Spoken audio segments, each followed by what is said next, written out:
عہد رسالت اور فیضان خلافت راشدہ کی بہاروں کے بعد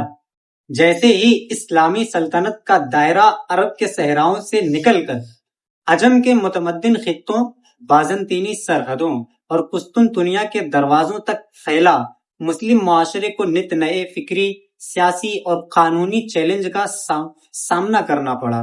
یہ دوسری صدی ہجری کا وہ پرآشوب دور تھا صاحب، جہاں ایک طرف بنو امیہ کے اقتدار کا سورج غروب ہو رہا تھا اور بنو عباس کی سیاسی بساط بچھ رہی تھی، تو دوسری طرف یونانی فلسفے، قدیم ایرانی قوانین اور مختلف تہذیبوں کے ملاپ سے نت نئے فکری فتنے جیسے معتزلہ کا فتنہ، خوارج کا فتنہ اور غلاۃ کا فتنہ، یہ سارے فتنے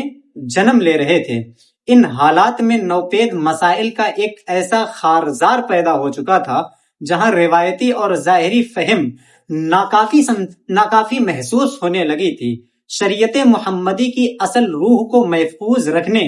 اور اسلامی قانون سازی کو ایک باقاعدہ منظم نظام دینے کے لیے امت کو ایک ایسے عبقری وقت کی ضرورت تھی جس کا فہم بحرے بے کنار ہو۔ قدرت نے اس عظیم تجدیدی کام کے لیے جس ہستی کا انتخاب فرمایا، تاریخ اس ہستی کو امام اعظم ابو حنیفہ رضی اللہ تعالی عنہ کے نام سے یاد کرتی ہے۔ اس فکری و تدوینی انقلاب کے مرکز کے لیے مشیت الہی نے عراق کے تاریخی شہر کوفہ کا انتخاب فرمایا۔ کوفہ اس عہد میں محض ایک جغرافیائی خطہ یا چھاونی نہیں تھا، بلکہ یہ ہدایت کے ان چمکتے دمکتے ستاروں کا مسکن تھا جن کی ضیاء باریوں نے ایک عالم کو منور کر رکھا تھا۔ حضرت عمر فاروق رضی اللہ تعالی عنہ کے عہد خلافت میں جب یہ شہر آباد ہوا تو آپ نے سیدنا عبداللہ ابن مسعود رضی اللہ تعالی عنہ جیسے جلیل القدر فقیہ صحابی کو یہاں کا معلم بنا کر کے بھیجا، حتیٰ کہ کوفہ وہ مبارک اور علم پرور سرزمین بن گئی جسے 70 اصحاب بدر اور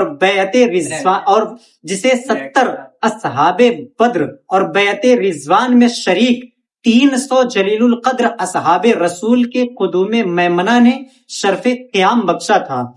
ان نفوس قدسیہ کے تقویٰ، روایات اور فقہی بصیرت نے اس شہر کی مٹی کو وہ علمی جوہر بخشا کہ کائنات اسلام نے عقیدت سے اسے کنز الایمان